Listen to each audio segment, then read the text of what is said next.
Hello everyone, welcome to our YouTube channel, class 10th, chapter number 8, trigonometry. देखिए problem number first. In triangle ABC, right angle at B, AB is equal to 24 centimeter, BC is equal to 7 centimeter. Determine sin A, cos A, sin C and cos C. तो देखिए बेटा, how to calculate given ratios. तो हमारे पास क्या है, एक right angle triangle है जो बी पर राइट एंगल है, और यहाँ पर क्या कैलकुलेट करना है, साइन ए और कोस ए कैलकुलेट करना है, उसके बाद साइन सी कोस सी. साइन ए का मतलब है कि आप बात करोगे एंगल ए के बारे में. तो एंगल ए के बारे में अगर मैं राइट एंगल ट्रायंगल में देखता हूं तो बेटा इसके सामने वाली साइड ऑलवेज क्या कहलाती है, परपेंडिकुलर कहलाती है. जिस पर ये एंगल बना है वो आपकी बेस कहलाएगी और ये आपका हाइपोटेन्यूस कहलाएगा. तो अगर मुझे साइन ए की वैल्यू चाहिए तो हम सब जानते हैं कि sine of A is equal to होता है perpendicular upon hypotenuse.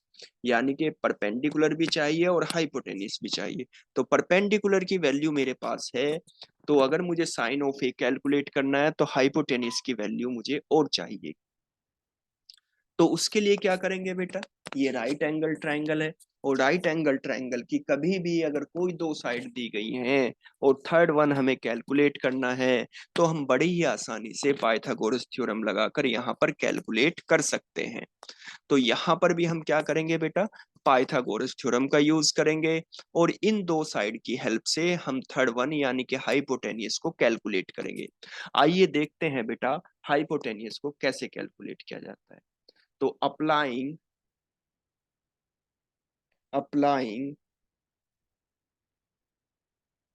Pythagoras theorem. Pythagoras theorem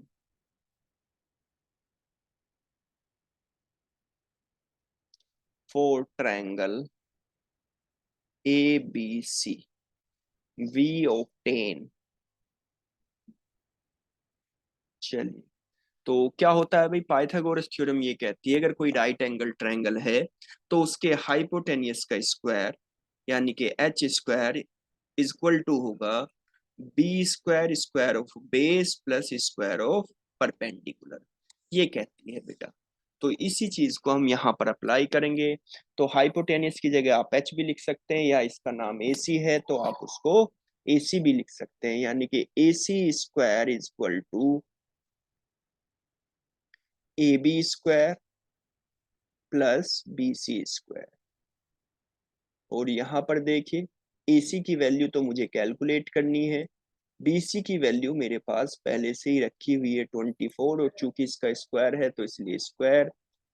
और ए बी की वैल्यू 24 है, ये 24. और बीसी की वैल्यू कितना है बेटा, वो आपका 7 है, तो स्क्वायर ऑफ 7. तो this means A C square is equal to square of 24 बेटा ऑलवेज होगा 576 प्लस स्क्वायर ऑफ 7 कितना होगा 49. तो A C square is equal to 625 और A C is equal to under the root 625 बोले तो बेटा 25, क्योंकि 625 क्या होता है बेटा, वो होता है 25 × 25. और इधर रूट लेंगे तो इधर भी रूट लेंगे, पेयर बन गया तो 25 बाहर आ जाएगा. अब कहोगे सर आपने जो है प्लस माइनस यहाँ पर क्यों नहीं लिया, क्योंकि बेटा लेंथ ऑलवेज कैसे होती है, पॉजिटिव होती है, तो इसलिए यहाँ पर माइनस हम लोग नहीं लेंगे, ओनली प्लस लेंगे. तो ये आ गया आपका 25 सेंटीमीटर, यानी कि आपकी जो हाइपोटेनियस की लेंथ है वो आ गई 25 सेंटीमीटर. तो अब आसानी से हम कैलकुलेट कर सकते हैं साइन ए. तो चलिए देखिए बेटा साइन ए क्या होगा. तो sine of A is equal to क्या होता है बेटा, परपेंडिकुलर. परपेंडिकुलर क्या है यहाँ पर, बीसी. बीसी, तो परपेंडिकुलर यानी कि बीसी. और क्या होता है, अपॉन हाइपोटेनियस. हाइपोटेनियस यहाँ पर क्या है बेटा, एसी. तो यहाँ पर हम लिख देंगे एसी. तो अभी अभी हमने क्या देखा था कि साइन ऑफ ए बीसी की वैल्यू कितना है बेटा, वो आपकी 7 है. एसी की वैल्यू अभी अभी हमने कैलकुलेट की, वो 25 है. तो finally sine of A equal to क्या आया 7/25। यहाँ आप ना तो बेटा सेंटीमीटर लगाएंगे ना मीटर लगाएंगे। क्यों नहीं लगाएंगे? क्योंकि बेटा ये क्या है, ये आपका रेशियो है और रेशियो किसी यूनिट में मेजर नहीं करते हैं। तो चलिए बेटा नेक्स्ट क्या कैलकुलेट करेंगे, कोस ऑफ ए। तो कोस ऑफ ए क्या होगा, कोस ऑफ ए जैसा कि हम सब जानते हैं कोस ऑफ ए होता है बेटा बेस अपॉन हाइपोटेनियस। तो यहाँ पर बेस देखेगा, बेस क्या है बेटा, बेस की वैल्यू एंगल ए के लिए 24 और हाइपोटेनियस की वैल्यू अभी अभी कितना आया है बेटा 25 सेंटीमीटर। तो आपका कोस ऑफ ए हो जाएगा cos of A is equal to 24/25। तो ये कैलकुलेट हो गई बेटा आपकी साइन ए की वैल्यू, ये कैलकुलेट हो गई आपकी बेटा कोस ए की वैल्यू। तो ये हुआ ऑल अबाउट पार्ट फर्स्ट। लेकिन अगर मैं बात करूं बेटा पार्ट सेकंड की, सेकंड पार्ट की बात करूं तो वहां मेरे पास क्या है, साइन ऑफ सी है। तो साइन ऑफ सी के अगर बारे में बेटा देखूं तो साइन ऑफ सी का मतलब क्या है, यहाँ पर बात हो रही है एंगल सी की। यानी कि अगर ये एंगल ए है तो ये वाला एंगल क्या है बेटा सी है।